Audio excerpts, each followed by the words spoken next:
So I know pretty much everyone. A few people know. Okay.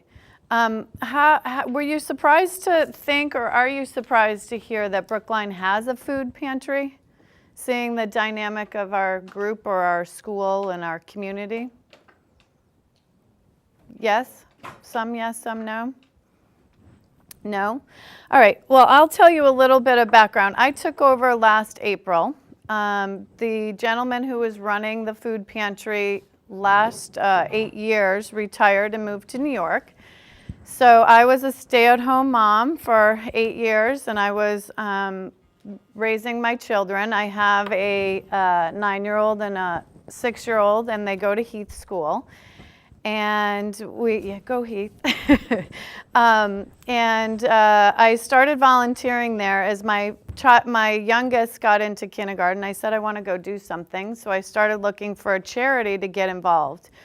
And I found the Brookline Food Pantry, and to be frankly honest with you, I didn't know we had one until I started searching on the internet for charities and foundations in some way to get involved locally. And I had lived here since, gosh, probably 89 or 90, and I just didn't know in my world that we had people in Brookline who needed help.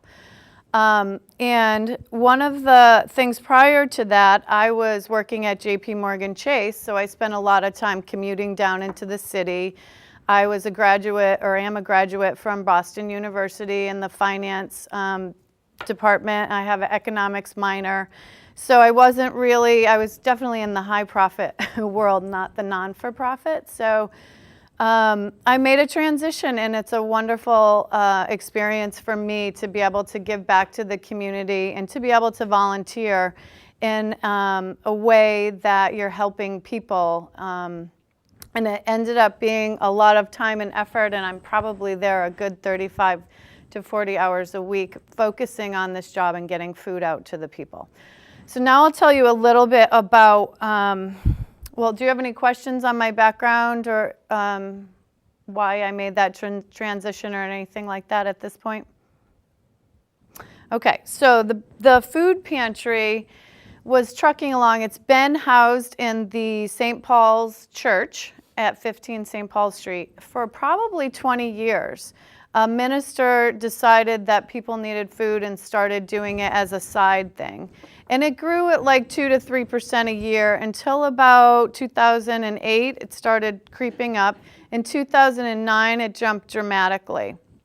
And the change, so 2009, we had 2,650 people that came through the pantry in that year. And that means they can represent a household of 4, 5, 6, or they can be a single individual. But we tracked it as, one visit per person. And then in 2012, we had almost 5,000 people come through in the last year. So really from 2010, 2011, 2012, our numbers have more than tripled. We are up dramatically, and we are trying to keep our shelves stocked with food. And that relates, and money-wise, we have gone from spending about $40,000 a year. Last year we spent $115,000.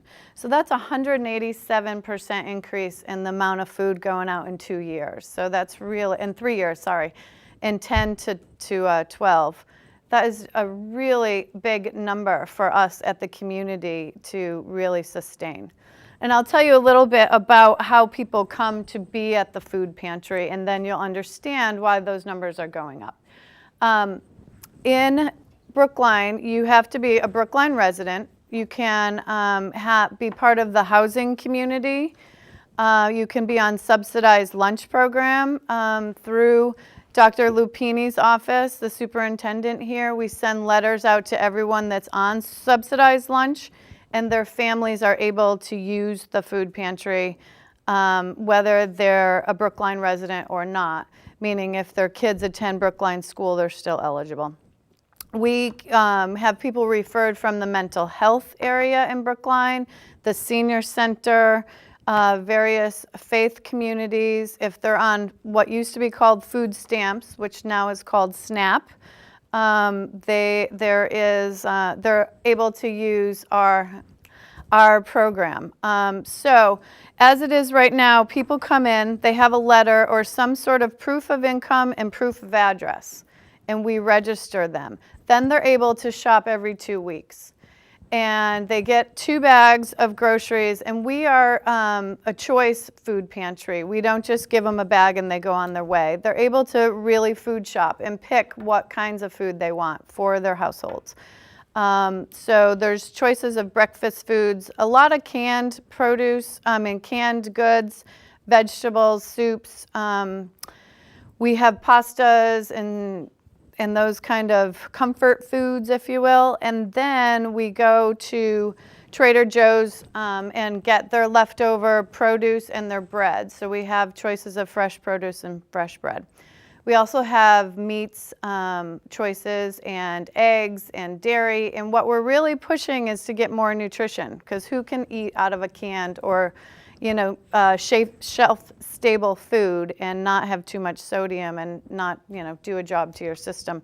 So we're really trying in the next year and a half to get refrigeration and adequate space to have more produce and to have fresher food available to people. So the numbers really have gone up in the sense that people didn't get the bonuses maybe that they had, or lost their job, or they had pay decreases in the last 3 to 4 years due to the economic downturn. And so the face of hunger, one of the important things to walk away from is the face of hunger has really changed dramatically, not only for us in Brookline, but the Greater Boston Food Bank does a survey as well. And about 73% of the people are actually, one of the family members does have a job. And they do have, 73% of the people have a place to live, and 66% of the people have a job. So that is an interesting number, because it used to be looked upon that if you were at a food pantry or you're asking for food, you were homeless and, didn't have a place to live. But that's not the case anymore. We're really feeding our neighbors. We're feeding people who, if you look at your food bill, I'm sure your families, you probably go shopping with your families at this point, it's really expensive. You could spend $500-$600 a week on food to feed a family. And, it's hard. So people have to make choices between their heat, their rent, and their medical care. And also, trying to make sure that there's food in their pantry when they go home and they're able to feed their families. So I'll tell you a little bit about how we get food and then sort of the challenges that we face in that area. We go to the Greater Boston Food Bank. Hopefully you guys have heard of them. They basically provide food for all of eastern Massachusetts. And we are able, as a member of them, to go and get food each week. We order online what we want. And we bring in about 2,500 pounds of food a week right now from them. Some of it is government subsidized. So there's programs like the USDA and a MEFAP program where you can get free food. Certain things are free. Others are discounted and others are basically a regular price. But what the Greater Boston Food Bank does is for places like Walmart, Target, a lot of the grocery stores, they take any of their excess or any of their food that they're willing to donate. They parse it out, repackage it, and give it to the food banks or the pantries to disperse. So the Greater Boston Food Bank uses us and all food pantries around eastern Massachusetts to distribute their food. And according to their website, they touched over 500,000 families last year. And that's, that was in 2009. Over 500,000 families. And that's huge, because I know our numbers from 2009 to 2012 jumped by 80%. So that number's got to be really high at this point. Sure. So the people who are coming to the food bank are people for whom, if they're eligible and are getting food stamps, the food stamps, the SNAP, is not enough. It's not enough. Correct. Got it. So they're eligible to use us in addition to the SNAP benefits. Okay, and I don't know enough about food stamp benefits, and I should know more, but are they, is there just a level, or is it, are there different amounts that you get based on income? There's different amounts that you get based on income. But that's clearly not enough to provide. Correct. And you said there were, I wrote down the number, but I'm not sure I got it right. There were about 5,000 people that you guys supported this past year? Correct. And what's the population of Brookline? That is Brookline. Well, you have to be a Brookline resident or have children in the Brookline school. Mm-hmm. That 5,000 is all Brookline or Brookline school parents. Any idea what the population of the town is? I'm just wondering. Around 60,000? So that's 5,000 out of 60,000. So what's that? Someone do the math. 1/12. I mean, again, as you said at the beginning, when you think about this town, Yeah. not that everyone is affluent, but Correct. to think that 1/12 of the town is in such a state that they need food donations is not what the stereotype of the town is. It is not. And I was, like I said, I was really surprised when I went. I thought, well, I don't know that all the, people have such a great need, and they do. One of the statistics from the Greater Boston website is 8% of Eastern Massachusetts population use a food pantry. And I would say that we're about that, maybe a little higher if you're coming up with 12%. What I find interesting, and maybe you guys would too, I don't know that we have a study done on that number. I don't know. I looked on the Brookline Foundation, Community Foundation website, because they just did This Is Brookline kind of survey across the board. I didn't see a specific number that said the percentage that's in public housing or the percentage that, uses the food pantry or has hunger issues, if they've surveyed anyone beyond who comes to us. So I think that might be an interesting question to put out there. I don't know the percentage of housing component, and I know you have a housing person coming. That would be a good question I would like to hear. I'd like to come. But yeah, those numbers, I mean, it's really for any corporation to have 70 or 80% growth, it's positive, but it's also hard to keep up with. And we actually don't want growth, right? It's one of those businesses you're in and you're like, please don't grow anymore. Hopefully people get off of the help. And we do see that. People stop coming, they do get a job, they are able to go back to work, and they do stop coming. The people who aren't going to stop coming, the seniors are not going to stop with us. The taxes are so high in this community and they keep going up, that the seniors are on fixed incomes and really are struggling with a lot of it. And what I've also seen as a trend is if anyone has a medical issue, all of a sudden you get sick, you can't work, you're paying bills, you have to go for therapy or whatever you have going on. And that is one of the problems that we get is the medical bills are extremely high and they can't do both. And so those people, we have some vets that, not Vietnam, but veterans of wars that are with us. And we do have, the families in Brookline, which I think those are more in flux. We could get rid of some of those along the way as the economy turns around. But the single people in the Pine Street Inn locations and in the housing, we probably aren't going anywhere fast with that. So, we are there to help them. And what I'm looking to do is make it more of a community resource. It's been sort of a small little thing on the side. And with our numbers growing so dramatically, I want to get more information at what other resources are available around town, which I don't know that yet. I'm trying to find someone to help me research what kind of things. Is there any hot meals served around town? I don't know. I do know that the senior center has a food portion of what they do, and there is the Brookline Co-op. They deliver food. They rescue food from various stores and from various restaurants and bring it around to some of the housing projects. So they're interesting. I've partnered up with them only in the last 2 to 3 months, because one of the things that food rolls into is the environment, because we really are trying to reuse food just like you're recycling everything else. We want to make sure that that food doesn't just get dumped somewhere, that it gets put to the right people who need it and who are hungry, instead of thrown in the trash by restaurants and by grocery stores. So that's sort of another piece where we're getting involved with that. But we do, getting back to how we get our food, we do use, Boston University has a food rescue program, and they help us by providing people, maybe 3 or 4 volunteers every week, and their van to drive down to the Greater Boston Food Bank to get our food, because we don't have a van, and we have volunteers who have one, but that's how we get our weekly delivery, is through the Boston University program.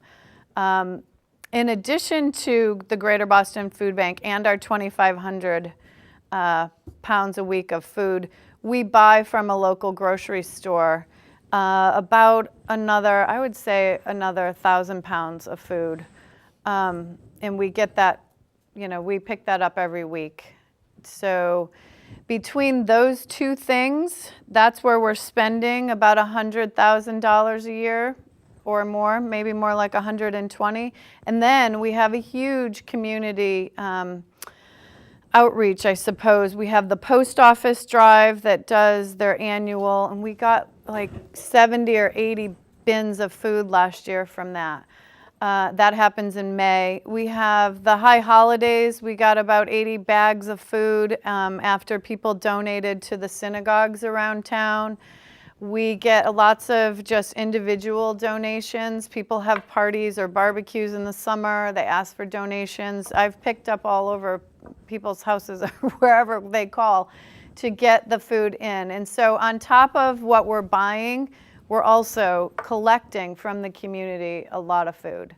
And I don't have any great numbers on that, but it's probably about 40% of what we push out comes from donations from Brookline. And that is one of the things we were talking about before, is what a special community Brookline is, and how much support we have from our neighbors and from people who really want to make this a better place.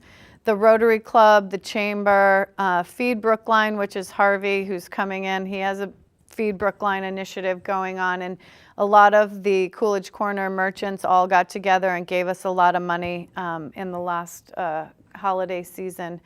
So the community really supports us and tries to make sure we have all the money that we need to do the work that we need.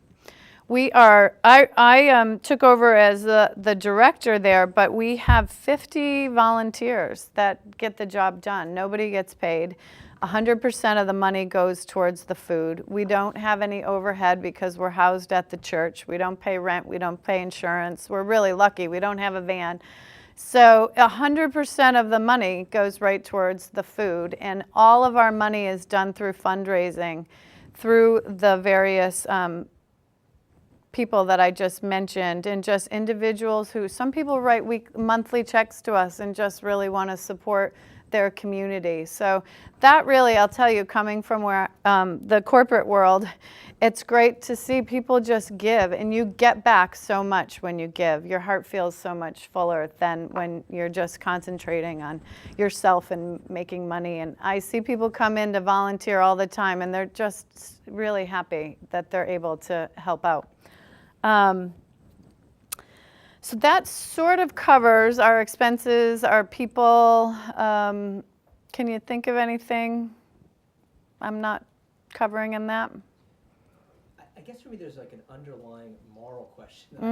Which is, I don't know about you guys, but it seems weird to me that there are people who don't have food and their hunger, their ability to survive depends on donations. Like, doesn't that seem odd? I mean, it sort of seems like it feels like that should be provided.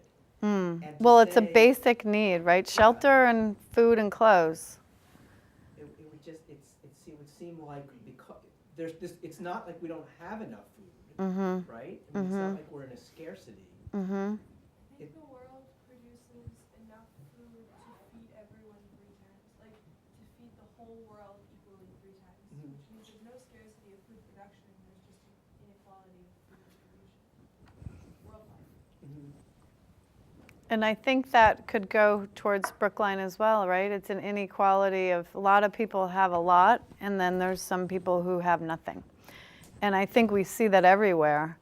But yeah, I'm telling you, the people that are coming in are hungry. Oh, yeah. And they're allowed to come every 2 weeks. They get their 2 bags, plus their toiletries, and plus all the produce. We have a lot of extras that are free, and they can take as much as they want, as opposed to the choices they make for their 2 bags of food.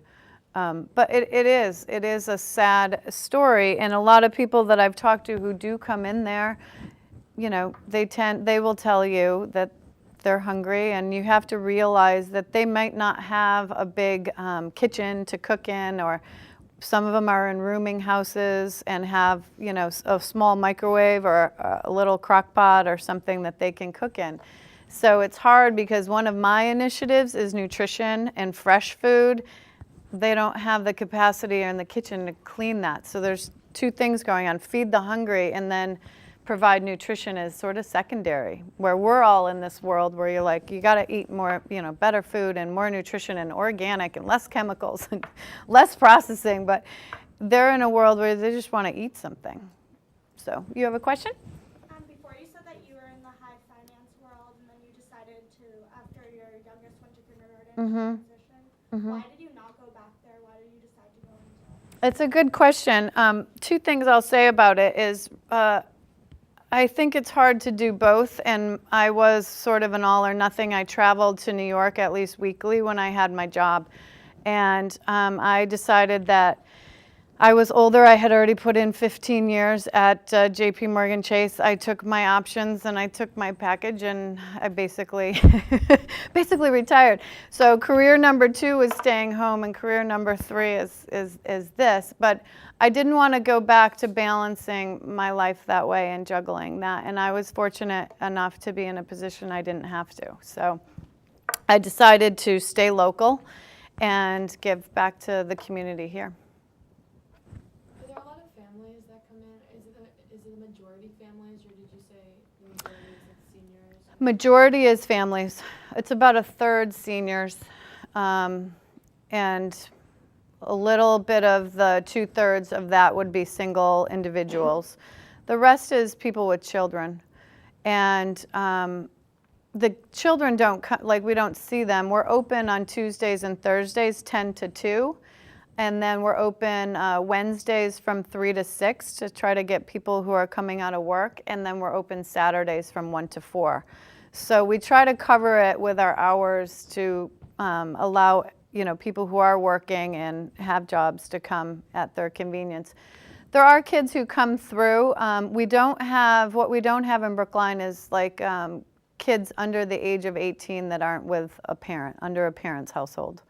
So we don't have that kind of situation. Another thing we don't have in Brookline that they haven't, I've been to the couple of the food pantries in Cambridge, and I went to Boston recently to see how, Roxbury, to see how their food pantries are run, and we're really fortunate, and I think that's part of Brookline, is we're a choice food pantry, and there's the opportunity to pick what you want. But one of the things on that is we don't have homeless shelters in Brookline, so we don't tend to have homeless people. They have an address somewhere, even if it's through the Pine Street Inn, which has residences on Beacon Street.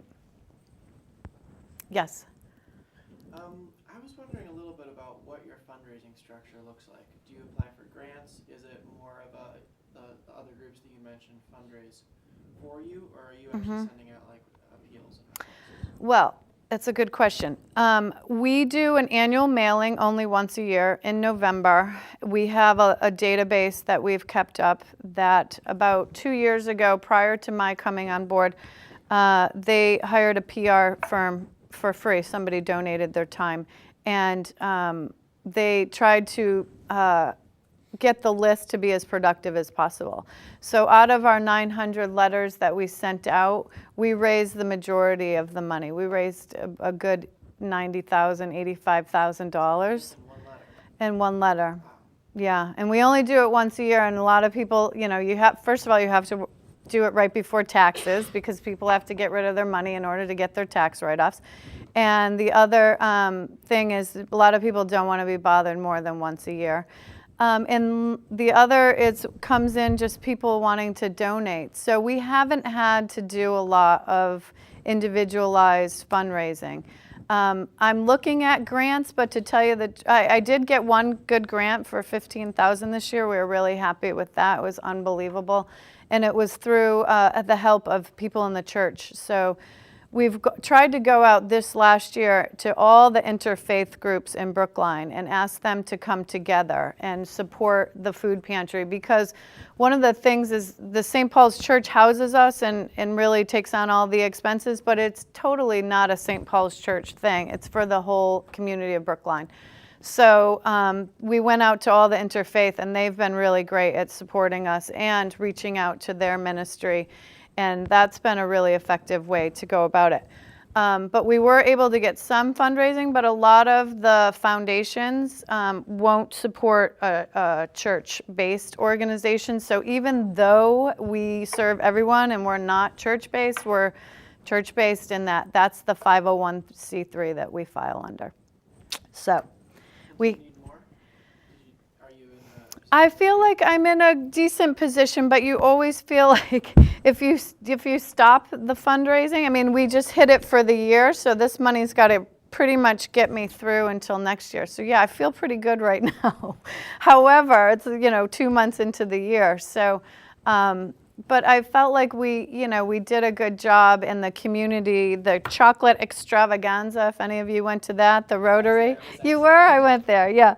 It was great. It's a great thing, and they produced $10,000 for us last year off of that, and hopefully it'll be similar. And there's a food festival that happens every June in right outside Devotion School, and we get money from that. And so there's 4 or 5 fundraising events that happen, and then our letter, and then the rest of it hasn't really been structured. So, but there are challenges. The challenges that I face are, am I reaching everyone I need to reach? Some people call and they say, I can't get there. There's no really good transportation to St. Paul's. You have to walk from one tier or the other. A lot of people walk with their carriages. And if you picture going grocery shopping and then having to drag all your stuff, it's heavy stuff.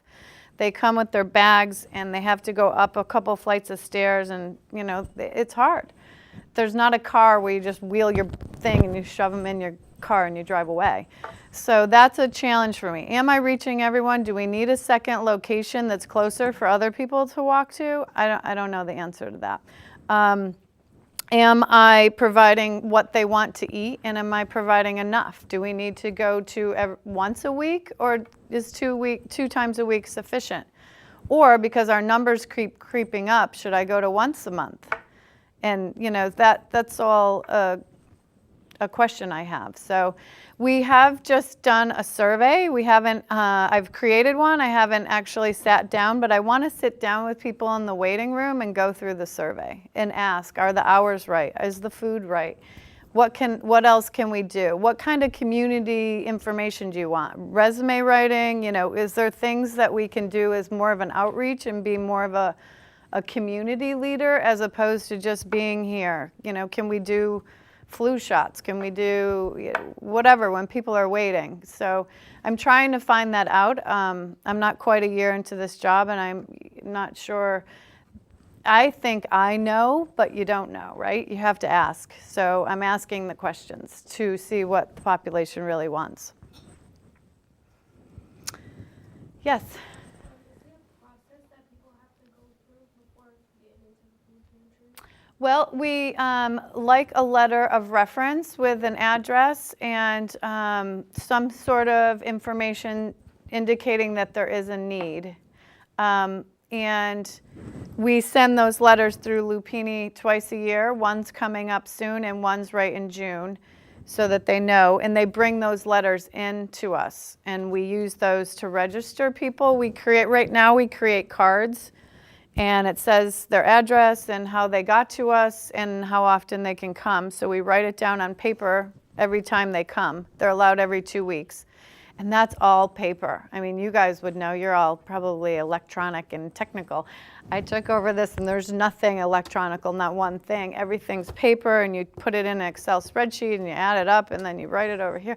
So I'm trying to automate. That's one of the things, if I do get a grant, which I'm applying for one from the Hamilton Company, they actually said they were willing to give us some money. It's a matter of how much. So hopefully we get enough to get a computer and to get a database where we can actually know what people do. So that's another initiative besides making sure I'm getting everyone, making sure there's good food and good choices, and also trying to get a computer to be able to know who our clients are and to recertify everyone and make sure they're still in need. That's one of the funniest questions I get. I have school children in first grade, kindergarten, preschool, all the way up to 7th grade. Bar mitzvah classes come through. And what some of them want to know is, how do you know they really need it, right? The little kids in first grade will raise their hand. How do you know they're not, fibbing? So we're going to recertify everyone. But one of the things I say to the little kids is to come here and wait 45 minutes and just sit there with your little number. People come in, they get a number, and they sit in a waiting room, like you're going to the doctor's. And a lot of the waits are like a half hour to 40 minutes. And then to bag up all your stuff and drag it down 2 flights of stairs and out the front in a cart isn't most people's idea of saving $100 or whatever it would be to go food shopping. So it's really not convenient, but it's something these people really rely on. So that's one way I feel in my heart, and the other way is, we have to make sure that there's a need based on some sort of paperwork, whether it's food stamps, housing, disability, the school letter. So that's the variety of things we get. Mental health, religious. We get a letter of reference on everyone that comes. It's equal. Everyone can come every 2 weeks, and they can take their bag. If you're a single household, a senior, or just an individual, you get only one big brown paper bag, and you still get all the rest of the choices. And if you're plus one, you get 2 bags. So that's the difference right now. It's another thing, like, is that enough? Some people come in with families of 5 or 6. And they get the same as families of 2. So that's something, I took it over, and I didn't want to change too much at first. You sort of look around, you don't mess it up. You don't start tweaking it till you know a little bit more about what you're talking about. So I haven't made a lot of changes, but this year is time for a little change. Yes?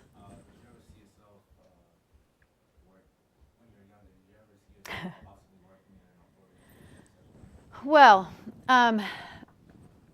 I think I have the potential. I worked in a nursing home for 2 years while I was in high school, so I think I have that little bit of a bleeding heart. But I also worked all through college and didn't have the opportunity not to work, so I always needed money. So I knew I wanted to be a finance, money-making kind of person because I needed it. So when I've gotten to the point where now I don't need the money so much, now I can go back to the bleeding heart side of me, I guess. The side that you feel better. So that's that. Yes? How can I help out? Well, that's a good question. Well, one thing I say all the time is food drives. We love food drives. And if people go off on their own, those are the best food drives because I'm only one person, and what happens to me is I get pulled in all the different directions of paying the bills and managing the staff and getting the food and taking over when people are stuck in the snow like today and they can't get to the food pantry to serve the people. So I love food drives. anything to do with food drives. And I know one of the things of your class is to find out if there's better ways to help. So if anyone was interested in doing some research on and helping out, figure out the problems that we're facing, are we reaching everyone we need to reach? I'm not even sure the best way to go about that. So it would be some more than just a simple project. It would be a lot of thinking and looking at, there's other food pantries around that I've met with once, but I haven't had really the time to say, do they have better best practices than we have? Is there something we could change? So we're looking at the flow a little bit, but if anyone was interested in doing analysis, I don't know exactly how much research you guys have or capacity, but it's something to think about. Let's see. I think that would be, yes? Would you rather have a food drive or like fundraising and like cash donation?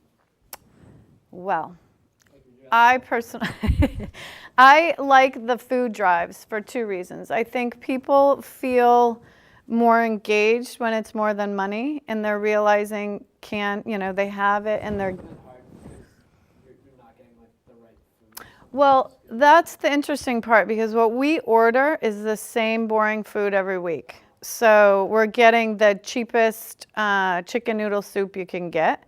And we're getting, the varieties. We do try to get everything low sodium or lower sodium. You can always add salt. But when the food drives come in and they have a choice of chunky soup or chicken noodle Campbell's or some of the brand names, people go, they really like it. And that's not something I have the capacity, no matter how much money I have, to go out and provide variety to people.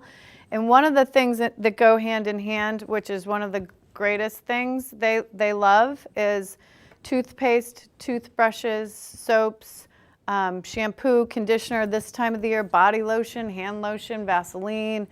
The stuff that personal care items we try to provide, I don't get a discount on any of that, so we don't buy it. We buy some laundry detergent and some dish detergent, trying to encourage them. And once a month, I have someone go to BJ's and get a huge box of toothpaste.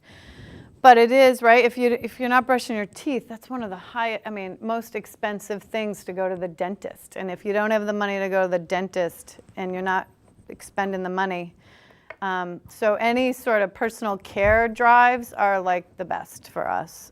It's something I can't get, and I encourage. So I would be in favor of more of a food drive than monetary, because I do get the money. So, and I think people feel more engaged. But it's a lot of, the thing is filling the bins, and it's heavy. It's heavy stuff you got to truck around.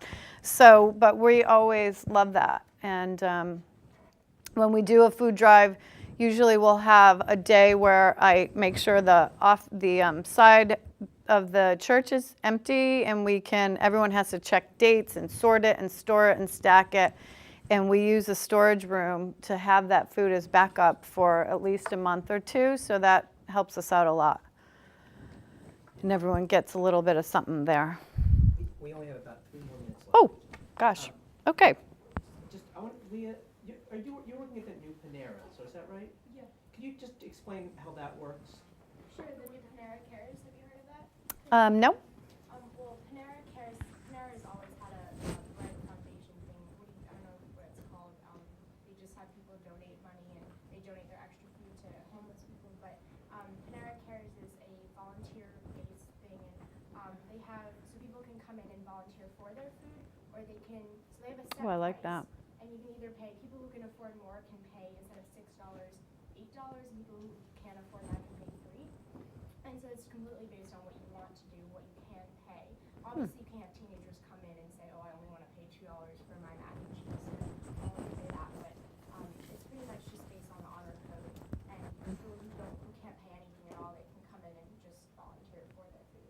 Oh, that's great. It's pretty cool, yeah. There's one in Government Center, and I think they have 2 other around the country so far. Oh. I just wonder if that's an expandable model. Whether when you're use the food bank, you're getting a card. And if you could use that card to go to places other than the food bank, like Panera's or like Whole Foods or any place. Mm-hmm. I mean, this certifies that I'm a person who's poor, for lack of a better word. Mm-hmm. I mean, I don't know. What do you think, Leah? Does it strike you that this is like something that it's just going to work on a small scale, or could it be enlarged? I think it could definitely be enlarged. They make about roughly the same amount of money they would without it, just because it's in a business location. Mhm. There's also, there's Mhm. people of the higher classes who don't have accounts period, which is Mhm. expensive. Yeah, it depends on the location, I think. I could see that working.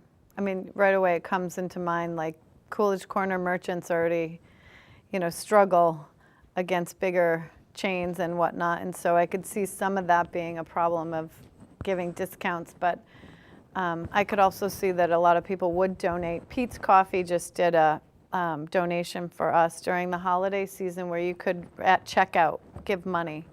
And they matched $1,000 up, and they raised about $2,500, so it was really great. And Eureka Puzzles, I don't know if anyone goes there, but they did a great fundraiser with their raffle, and it was a good, $3,800. It was really amazing. So, go ahead.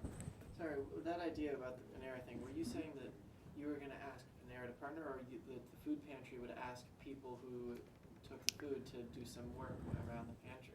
Well, we have some, we don't need a lot of volunteers, believe it or not, because we only allow one shopper at a time to come through, so they can take their time and they can concentrate on what they want, and also to preserve respect and to give them their privacy.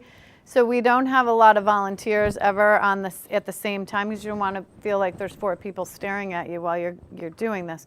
So we don't really need the volunteers as much, and we have a policy actually that we don't allow people who use the pantry to volunteer there, because it just gets a bit confused. And actually, because we're emergency food pantry and we have certain tax status, you can't then take somebody's donation and give it as compensation for work. So there's a trickiness there that we don't allow people to volunteer. But I think if you ask the merchants, if we did go to a card system, which I want to do, a scanner where you zip it, there is a possibility they could get discounts at, say, Whole Foods and some of the people, Trader Joe's, people who are really just in Brookline. I don't know if you could get it outside of Brookline. That seems like a big initiative, but that might be an idea. I have to send these guys on their way. Okay. Go back. But thank you All so right. much. Well, thank you for having me.